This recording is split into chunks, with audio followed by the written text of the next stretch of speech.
নমস্কার। আমার নাম দিলীপ পুরান, 99 ওয়ার্ডের কাউন্সিলর। এই যে ব্রিজটা শুধু আমরা ব্রিজ ভাবে দেখিনি, এটা আমাদের দীর্ঘকালের স্বপ্ন।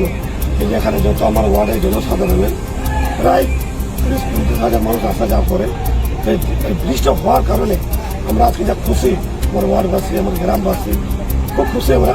যাই হোক, অনেক ধন্যবাদ যে আমাদের কথা শুনে ব্রিজটাকে বানিয়েছেন। অসংখ্য ধন্যবাদ আমাদের যারা ইঞ্জিনিয়ার, যারা দিনরাত আমাদের সঙ্গে সহযোগিতা করেছে, তাদের সঙ্গে আমরা সহযোগিতা করেছি। খুবই ভালো লেগেছে যে আমরা আজকে ব্রিজটাকে নিজের চোখে দেখতে পাচ্ছি। স্বপ্ন ছিল, সেই স্বপ্নটা আমাদের পূরণ হয়েছে। সকলকে ধন্যবাদ, নমস্কার, জয় হিন্দ, জয় ভারত।